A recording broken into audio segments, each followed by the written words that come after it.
여기 우리의 울린 길목, 줄여서 여울목입니다. 네, 세 번째 시간이 돌아왔는데요. 물고기 여러분 안녕하세요. 걷는 서점의 김성훈입니다. 냉정과 열정 사이, 사랑 후에 옳은 것들 등으로 국내 많은 독자들에게 사랑받는 작가가 있습니다. 바로 츠지 히토나리인데요. 이분께서 새로운 신작 소설을 발표했습니다. 제목은 한밤중의 아이인데요. 오늘은 바로 그 소설의 일부분을 낭독해 드리려고 합니다. 본 도서는 소담 출판사에서 제공받았음을 미리 알려드립니다. 그럼 한번 낭독해 보도록 하겠습니다. 거의 매일 저녁마다 유코가 클럽에 찾아와 지명해준 덕분에 렌지의 매상이 훌쩍 뛰어올랐다. 클럽에 들어오고 불과 석 달 만에 렌지는 넘버에 진입하는 데 성공했다. 대표가 한숨처럼 이런 말을 내뱉었을 정도였다. 넘버에 오르자마자 지명이 더 많아졌어. 부쩍 아우라가 더해진 것 같아. 석 달 전에 비하면 완전히 딴 사람이 됐잖아. 유코뿐만 아니라 다른 고객들도 재미있어 하면서 너도 나도 렌지를 지명해 주었다. 유코가 렌지에 대해 나카스 밤 어깨에 소문을 내준 덕분이었다. 게다가 넘버에 오르면서 전담 스타일리스트와 헤어 디자이너가 손을 대주자 원래부터 갖고 있던 렌지의 화사함이 꽃피듯이 환하게 드러났기 때문이었다. 렌지는 유코와 이탈리안 레스토랑의 카운터에 나란히 앉아 있었다. 클럽 밖에서 단둘이 만나는 건 처음이었다. 렌지에게는 고급 이탈리안 레스토랑이라는 곳도 처음이었다. 두 사람은 건배를 나누었다. 유코는 옆에 앉은 렌지를 미소를 지으며 바라보았다. 넘버 축하해. 모두 유코 씨 덕분이에요. 렌지는 클럽에서처럼 적극적으로 유코의 눈을 쳐다보는 일 없이 어딘가 수줍어하는 척해 보였다. 그게 의외였기 때문에 유코가 물었다. 어머, 왜 그래? 그렇게 빤히 쳐다보시니까 어떻게 해야 좋을지 모르겠어요. 뭐야, 클럽에서는 그렇게 적극적이었으면서. 유코는 올해 42살이다. 호스티스 시절에 한 차례 결혼한 적이 있지만 지금은 독신이었다. 그녀는 저도 모르게 렌지 쪽으로 몸을 기울이며 말했다. 너에 대해 좀 더 알고 싶어. 아직 난 아무것도 모르잖아. 한순간 렌지는 자신의 일을 어디까지 솔직하게 말해야 할지 망설여졌다. 이 사람은 내게 무엇을 원하는 걸까? 라고 생각했다.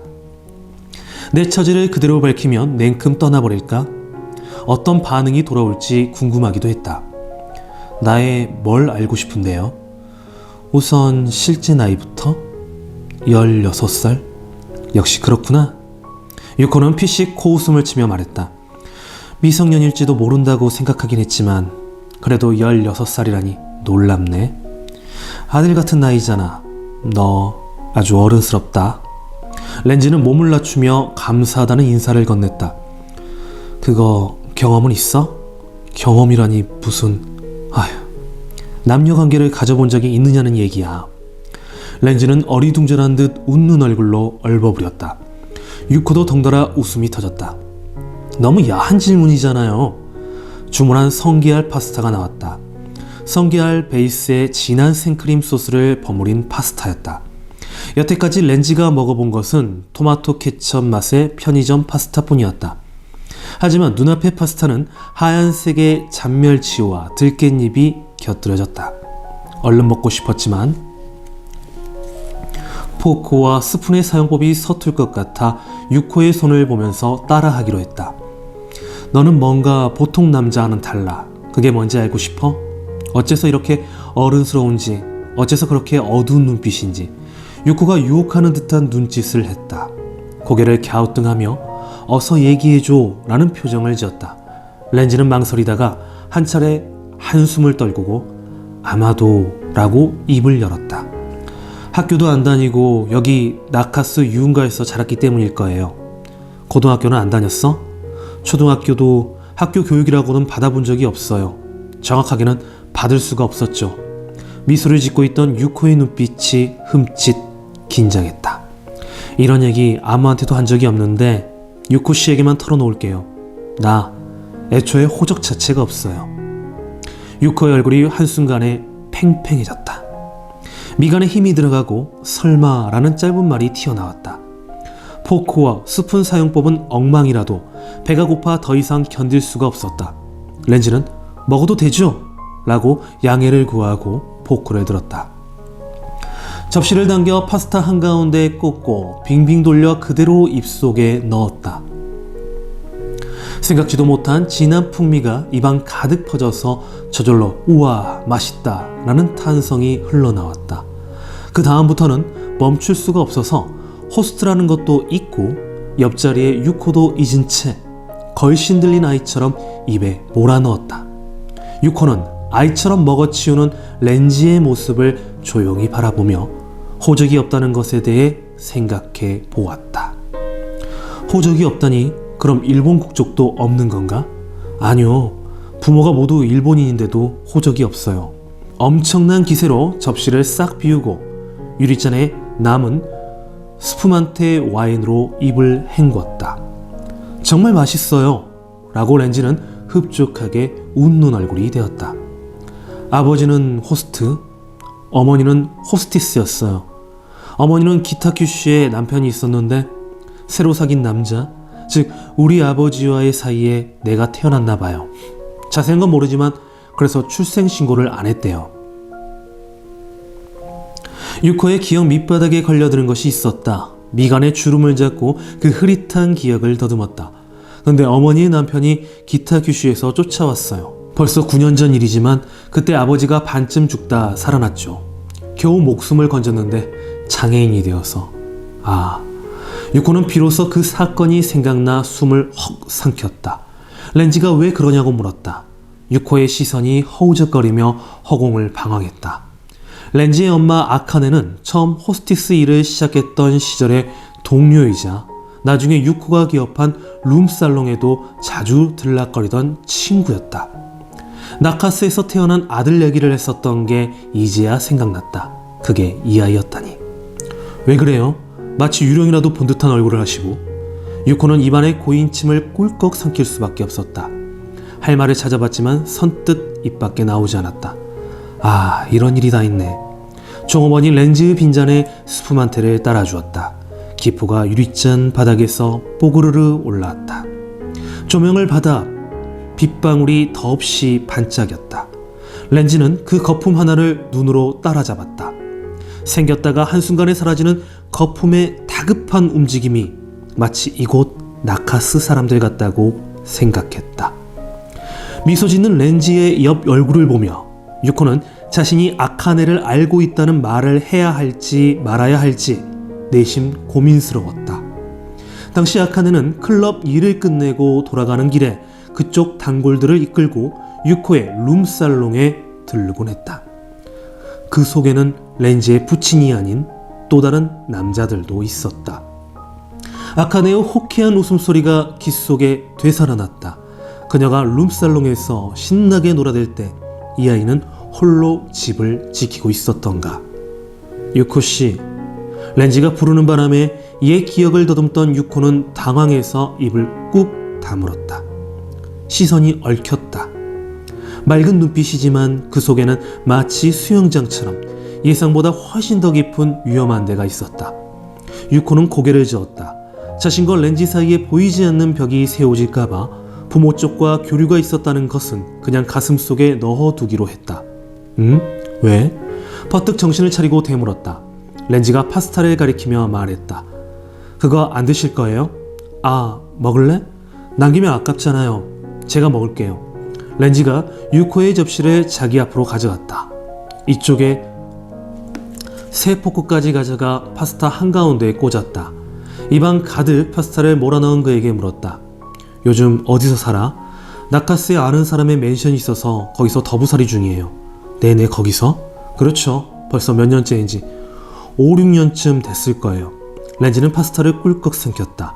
급하게 몰아넣었더니 배가 불룩해져서 결국 반쯤 남기고 포크를 내려놓았다. 근데 언제까지고 신세를 지을 수는 없잖아요. 아버지가 호스트로 일할 때 내 손님이 많아지면 돈도 꽤 많이 번다는 얘기를 했던 게 생각났어요. 그래서 옛날에 아버지가 일했던 클럽의 사장님을 찾아간 거예요. 냅킨으로 입을 닫고 렌지는 유코를 마주보았다. 이래저래 도움을 받기만 하고 저는 아무것도 갚아드릴 게 없네요. 어떻게 하면 좋을까요? 유코 씨를 위해 제가 뭔가 할 수 있는 게 있을까요? 유코의 눈을 빤히 바라보며 그렇게 물었다.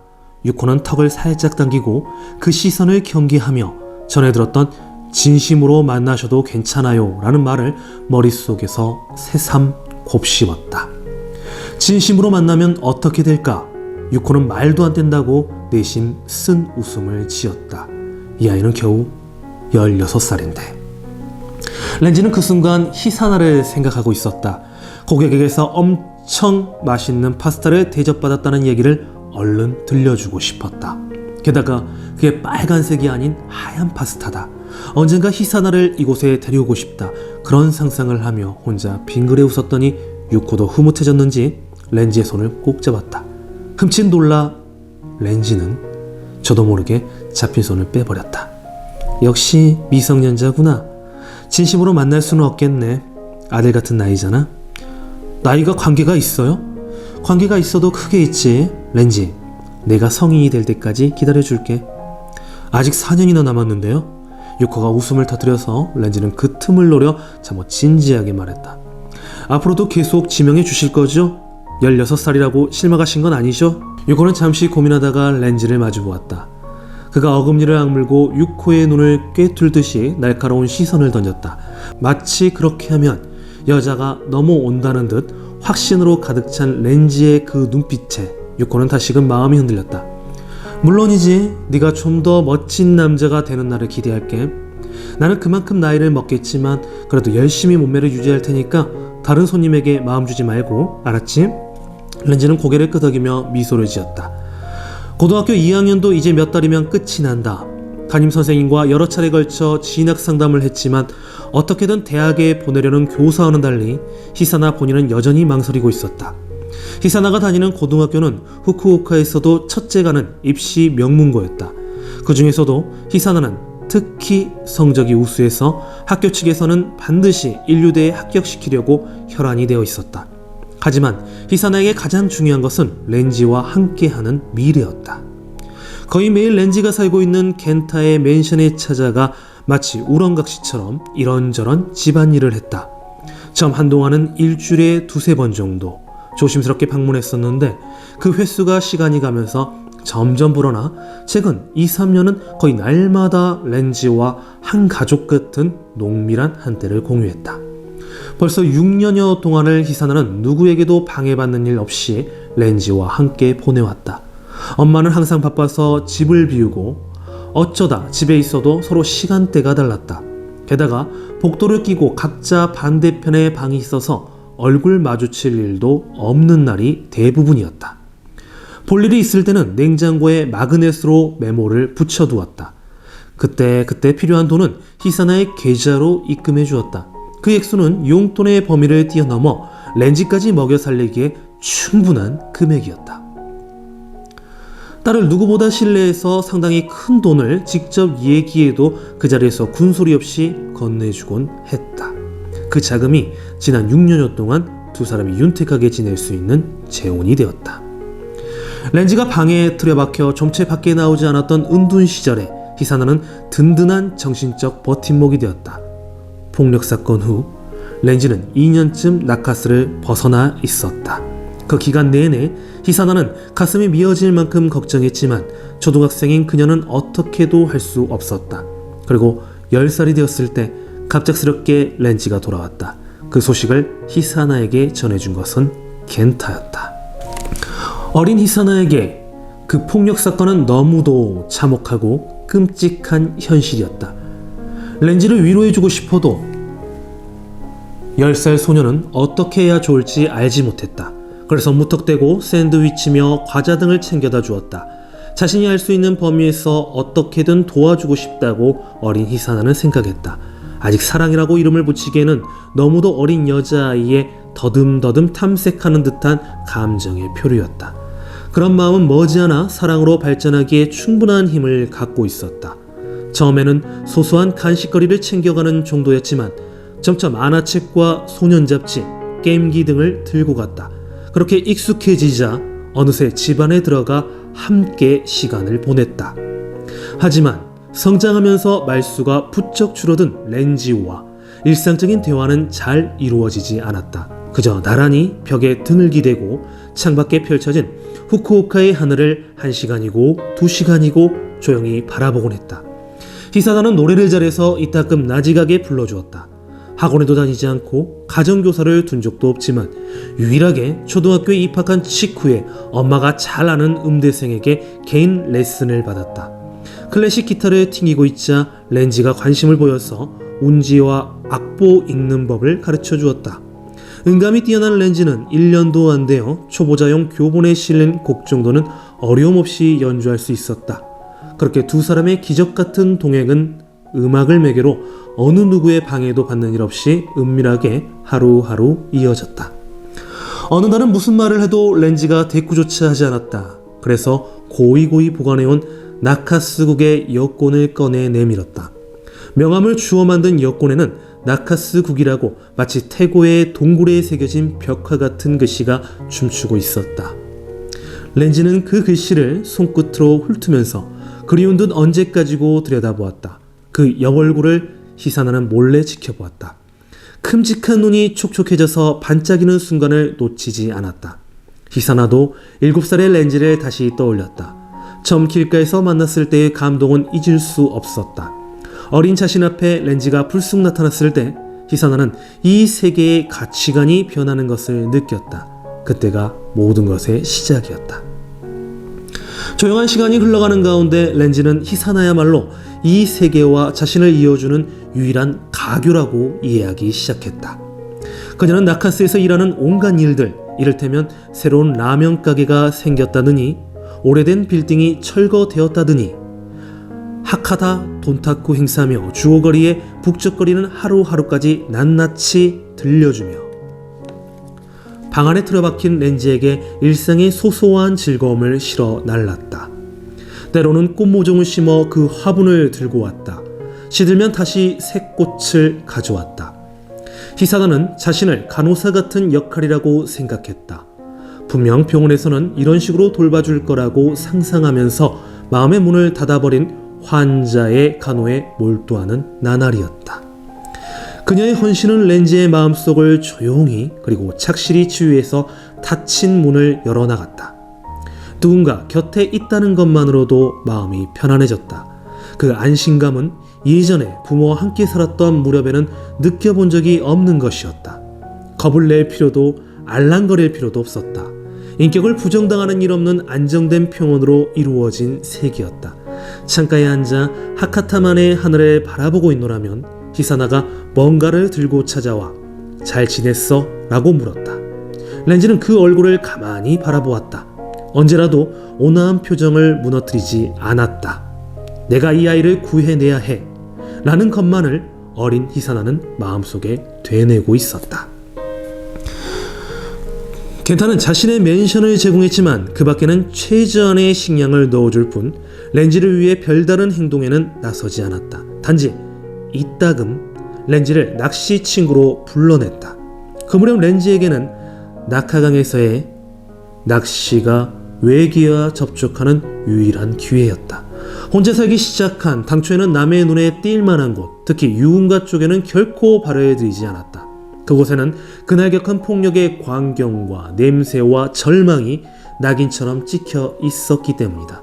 사람들의 눈길이 닿지 않는 숲을 속에 숨어 장어와 문절망둥어 같은 물고기를 잡고는 곧장 집으로 돌아왔다.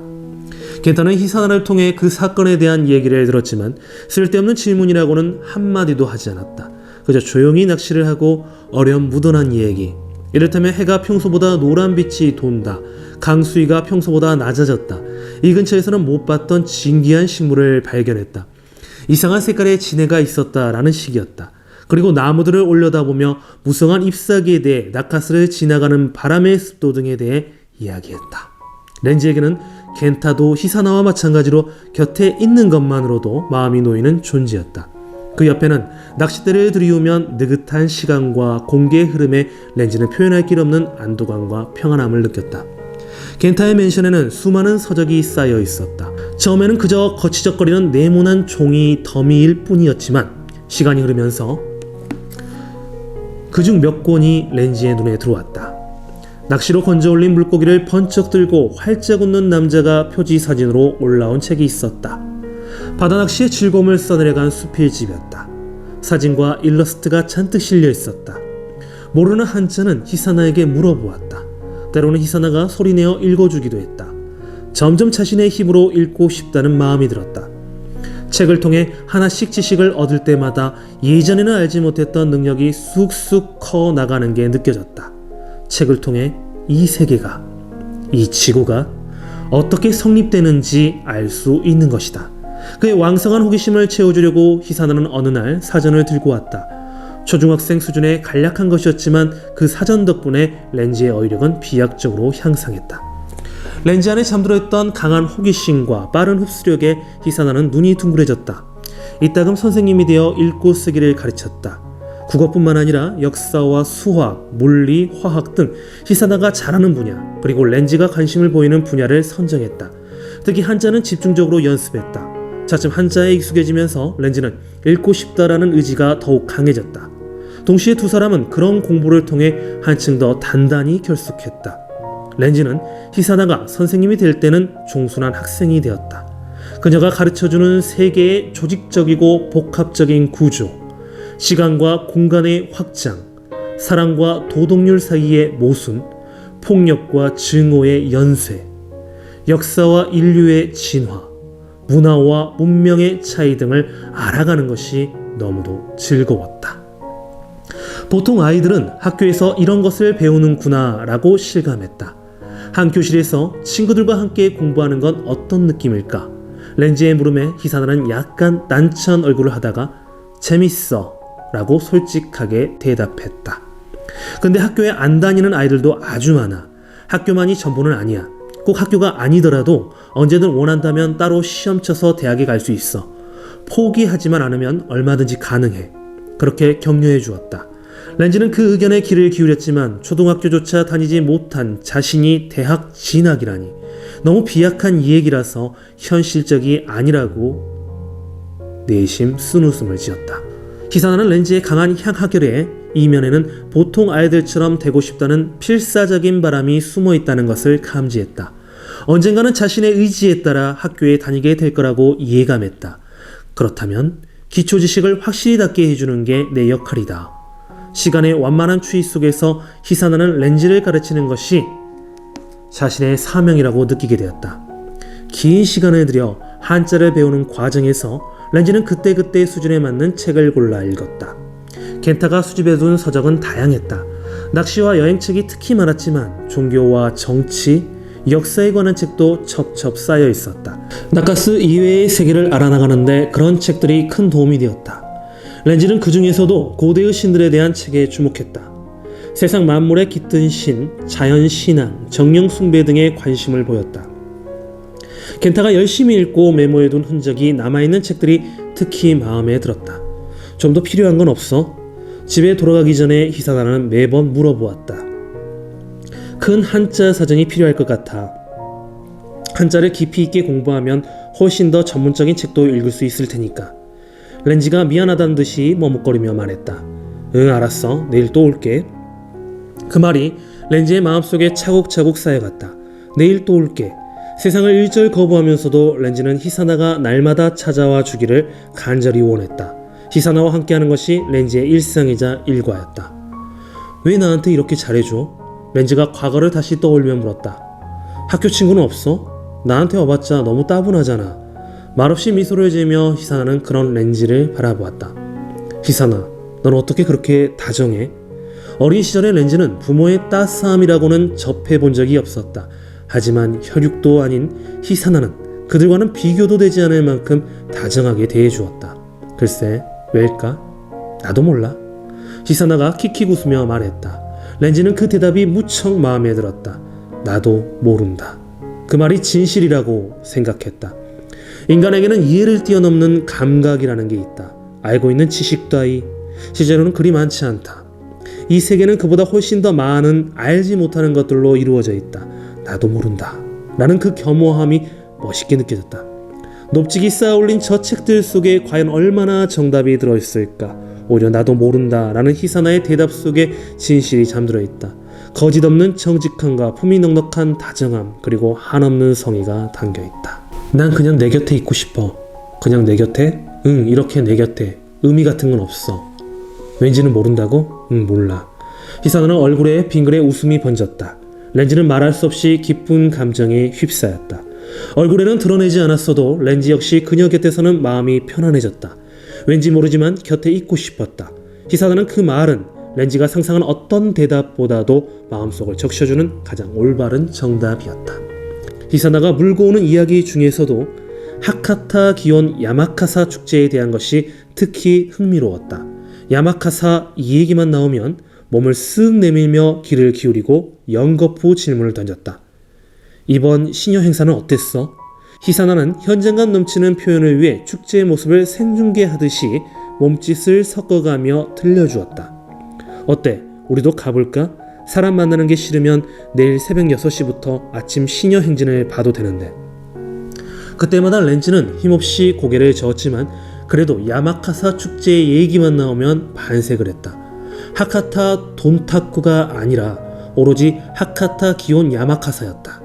그의 관심을 끌기 위해 희사나는 휴대전화를 최신으로 바꾸고 동영상 촬영에도 나섰다. 그걸 찍으려고 신여꾼을 따라 달리다가 넘어진 적도 있고 관광객과 부딪혀 혼이 난 적도 있었다. 그래도 열심히 행사 장면을 휴대전화에 담았다. 렌지는 그 동영상을 수없이 보고 싶어 했다. 휴대전화를 움켜쥔 채 내놓으려 하지 않았다. 한 번만 더 라고 몇 번이고 재생을 부탁하곤 했다. 어느 날은 오래전에 지역 올로의 배려로 특별히 야마카사 시녀를 타고 마음껏 나카스를 내달렸을 때의 일을 얘기하기도 했다. 두꺼비를 닮은 다카하시와 단양한 야스코, 든든한 헤이지에 대한 얘기도 술술 흘러나왔다. 렌즈의 묘사는 놀랄 만큼 세세한 부분까지 선명하고 뚜렷해서 마치 사진을 보는 듯한 느낌이었다. 청년부의 도움으로 난생 처음 매번 삿바의 감촉과 그 독특한 매듭 방법, 하카타식 삿바, 장식 시녀, 인형의 역사적 의미와 모양새와 표정, 그것에 적힌 문장, 각 마을별 행사의 루트, 시녀꾼의 숫자와 누가 어떤 자리에 봉을 떠매는지, 그리고 6개의 봉을 시녀에 고정하기 위한 밧줄의 매듭, 두꺼비 다카시가 가슴에 엇갈려 두른 홍백띠에 이르기까지 그야말로 상세하게 기억하고 있었다. 희사나도 그가 들려주는 야마카사 얘기가 재밌었다. 경험한 대로 말하는 것인데도 렌지가 들려주는 야마카사 축제는 마치 공상소설 같은 신비한 비현실감이 감돌았다. 그의 기억 속의 시녀는 마치 하늘을 날아가는 것처럼 그려졌다. 시녀의 봉을 떠매는 장정들은 산타클로스의 설매를 끄는 술록이나 서부의 황야를 달리는 마차의 아름다운 갈기에 말 같았다. 나카스 좁은 골목골목을 빠른 속도로 이동하던 시녀가 이윽고 길을 박차고 떠올라 우뚝 솟은 빌딩이며 네온사인이며 전봇대를 뛰어넘고 옥상과 비상계단의 층계참에서 구경하는 사람들의 놀란 얼굴을 내려다보며 수많은 시녀꾼과 함께 용처럼 푸른 하늘로 휙 솟구쳐 오른다. 으쌰으쌰 구령소리를 울리며 높이 올라가고 마지막에는 천공과 뒤섞여 우주의 별이 되기까지의 묘사는 압권이었다. 7살 렌지의 눈에는 분명 그렇게 비쳤던 것이다. 희사나는 눈을 감고 그 공상의 광경을 상상하며 푹 빠져들곤 했다.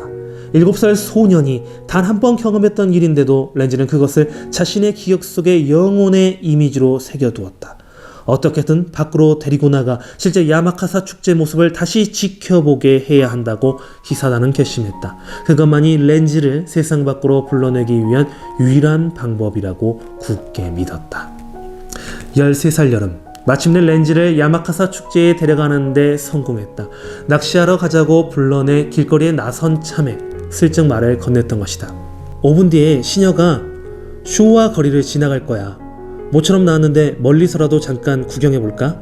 그렇게 맨션에서 가장 가까운 시녀 통과 지점으로 렌지를 끌고 갔다. 실제로는 5분 뒤가 아니었지만 몇 년째 집안에만 틀어박혔던 렌지에게 기다리는 건 그리 힘들지 않았다.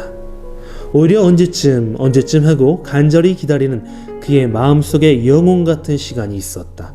오랫도록 이 순간을 기대해온 그 반짝이는 눈빛에 희사나는 깊은 감동을 느꼈다. 어느 쪽에서 올까? 렌지가 시선을 집중해 저 멀리 앞을 바라보며 말했다. 아, 그럼 길 건너 주오거리로 가볼까? 훨씬 더 가까이에서 볼 수 있어. 두 사람은 큰 길을 건너 나카스 중심부로 들어섰다. 관광객들이 이미 진을 치고 있었다. 희선아, 저거 봐, 저거! 렌지가 흥분한 기색으로 팔을 뻗어 가리켰다. 천 양동이가 있지? 저건 시녀가 이곳을 지나간다는 증거야. 그걸 어떻게 알았어? 저 양동이 안에 물을 청년들이 번쩍 들고 시녀를 향해 뿌릴 거야. 정수라는 것인데 그 물이 허공을 날아서 열이 바짝 오른 시녀꾼들을 식혀주는 거야. 자세히도 아는구나. 그리고 정수의 비말이 시녀꾼들에게 기압을 넣는 역할을 하기도 해. 렌지는 땀을 닦아가며 열심히 설명해 주었다. 희사나는 미소를 지으며 그의 해설에 귀를 기울였다. 오랜만에 열을 올리며 많은 말을 쏟아내는 렌지의 들썽들썽한 모습이 희사나는 흐뭇하기만 했다. 잠시 뒤 멀리서 장정들의 구령소리가 들렸다. 목을 빼고 기다리던 관광객들이 경쟁하듯이 좀 더 잘 보이는 자리로 쏠리기 시작했다. 선발대로 달리던 시녀꾼이 위험합니다, 물러서세요 라고 큰 소리로 주의를 주었다. 시녀가 이제 곧 도착한다는 신호였다. 청년들이 뛰쳐나와 길가에 놓은 천 양동이를 들고 두 발을 버티며 우뚝 섰다. 삿바레로 건장한 다리가 바닥을 향해 뻗어 있었다. 검은 장화는 바닥을 묵직하게 짚었다. 그 직후 으쌰으쌰 하는 소리가 어디에서랄 것도 없이 들렸다.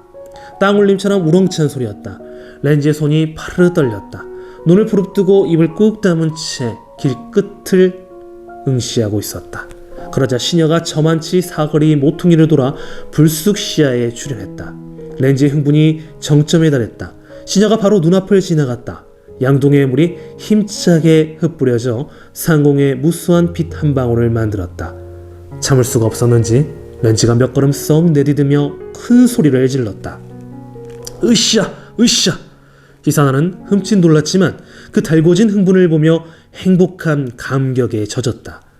렌지의 빛나는 눈동자에 희망이 남아있었다. 그것은 참으로 아름다운 삶의 광치였다. 됐어 라고 희사나는 생각했다. 이제 괜찮아. 그리고 13살의 그날의 경계로 어른 키만큼 자란 렌지는 다시금, 하지만 경계심 가득한 채로 한밤중에 어둠과 소란스러움에 몸을 숨기고 바깥 세계로 조금씩 발을 내디뎠다. 렌지는 가장 먼저 야스코의 식당 데노고이를 찾아갔다. 개점 전 가게 안에서 70대 중반에 접어든 그녀가 혼자 묵묵히 준비를 서두르고 있었다.